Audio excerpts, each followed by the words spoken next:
अस्सलामु अलैकुम। कैसे हैं सब दोस्त बहन भाई, क्या हाल हैं आप सब के।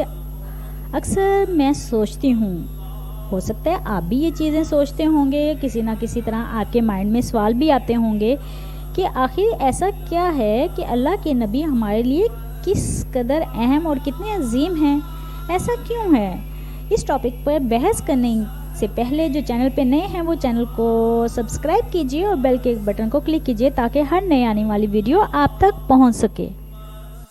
मैं अक्सर सोचती हूँ कि अल्लाह के नबी हमारे लिए किस कदर अहम और कितने अजीम हैं।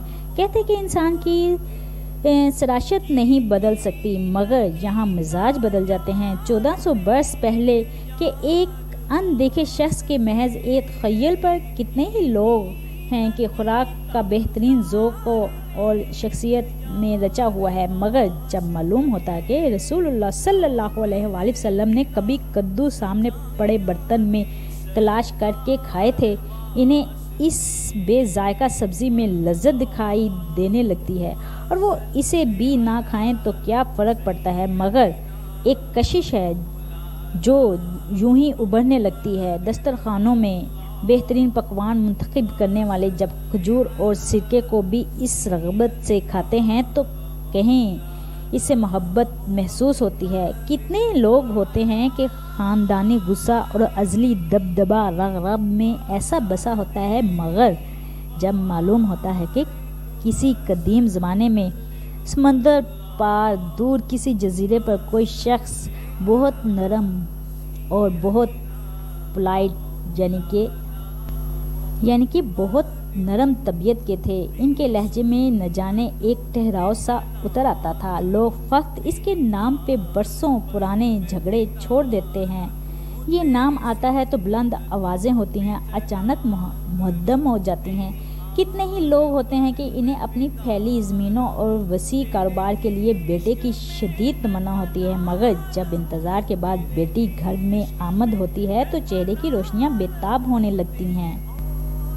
फ़क्त इसलिए कि आप सल्लल्लाहु अलैहि वसल्लम की बेटियां थी और इन्हें उम्र भर सीने में बसाए रखने और हबीबे दो जहां ने अपने आंगन के इन तारों को लखते जिगर पुकारा था।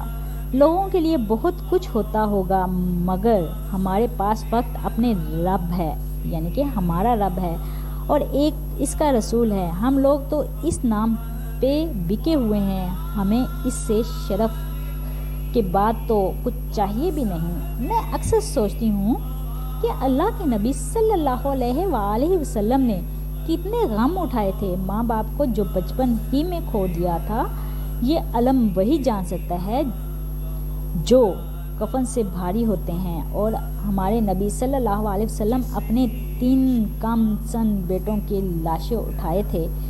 3 जवान बेटियों को दारे पानी से रुखसत किया था। कोई अपने ज़ोजा को खो देता है तो जान पाता है कि आधा वजूद हार देना क्या होता है। हमारे नबी सल्लल्लाहु अलैहि वसल्लम हमारी माँ खदीजा रज़ियल्लाहु ताला अन्हा का जनाजा उठाया था और फिर उम्र भर सीने में इस ज़ख्म को ताज़ा रखा था। कौन सा गम है जो हमारे नबी सल्लल्लाहु अलैहि वसल्लम ने अपने दिल में ना भरा हो। वो जुमला मैंने जब से पढ़ा है यूं जैसे निगाहों से चिपक ही गया हो। क्या दिलगिरी है, क्या दिल सोजी है, और इस पे सो उम्मीद एक जलता हुआ चिराग। मेरा दिल कभी इस एक जुमले की जमीयत से सैराब नहीं हो पाया। अच्छा भला शख्स एक इसे धीरे धीरे पढ़ते हुए रो सकता है, रोता हुआ संभल सकता है। गम और ईमान दोनों की इंतहा पे ये जुमला वजूद में आता है। आंखें आंसू बहा रही हैं, दिल गम से शराबूर है, मगर ज़बान से बात वही निकलेगी जो हमारे रब को पसंद है। वरना ए इब्राहीम, तुम्हारी जुदाई से हम दिलगीर बहुत हुए हैं। मैं अक्सर सोचती हूँ हमें अपने नबी की हर चीज़ कितनी महबूब है। हमें गम भी क्यों महबूब नहीं हो जाते कि अल्लाह के नबी सल्लल्लाहु अलैहि वसल्लम ने भी गम उठाए थे। अगर रब हमारी ज़िंदगी की राहें हमारे नबी की राहों से मुमासल कर दें तो ये एक करम की बात है। क्या अच्छा नहीं है कि हमारे दिल का ज़ख्म हमारे नबी सल्लल्लाहु अलैहि वसल्लम के दिल के ज़ख्म जैसा हो। हम इन पे इस तरह सब्र कर लें जिस तरह हमारे नबी پاک صلی اللہ علیہ وآلہ وسلم نے کیا تھا۔ پھر ان کی راہوں پہ چلتے ہوئے جنت میں جب پہنچیں تو ان کو بتائیں کہ آقا، فقط آپ کے نام کی ڈھارس پہ ہم نے زندگی گزاری تھی، بس کوثر کے ایک جام کی اس آس پہ وہ پہاڑ اٹھائے تھے کہ اگر یہ آس نہ ہوتی تو یہ اٹھائے کے نہیں رکھ سکتے تھے۔ جب تم اللہ کے سوا باقی چیزوں میں اپنا سکون تلاش کرتے ہو تو وہ تمہیں سب چیزیں تھما کر سکون دیتا ہے۔ ہر شے کی تکمیل کے بعد تمہیں اپنا خالص سا لگنے لگتا ہے۔ پھر اذانوں کی آوازیں کانوں تک پہنچتی ہیں مگر دل تک نہیں پہنچتی۔ پھر نہ عبادت اس بے چینی کو ختم کرتی ہے، نہ سجدوں سے سکون آتا ہے، کیونکہ انسان کا موڈ پر لگا ہوا ہے۔ یقین کا دعویٰ کر لینا بہت آسان ہے، مگر امتحان تو تب لیا جاتا ہے جب غم یقین پر بھاری ہوتا ہے، جب دکھوں کی شدت مسلطوں کو تسلیم نہیں کر پاتی۔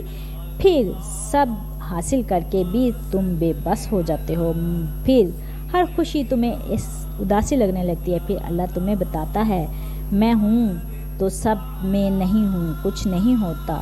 زندگی کی جو ایکویشن ہے اللہ کو نکال دیں تو باقی سب صفر سے ضرب کھایا جائے اگر تو وہ صفر ہی ہو جائے گا۔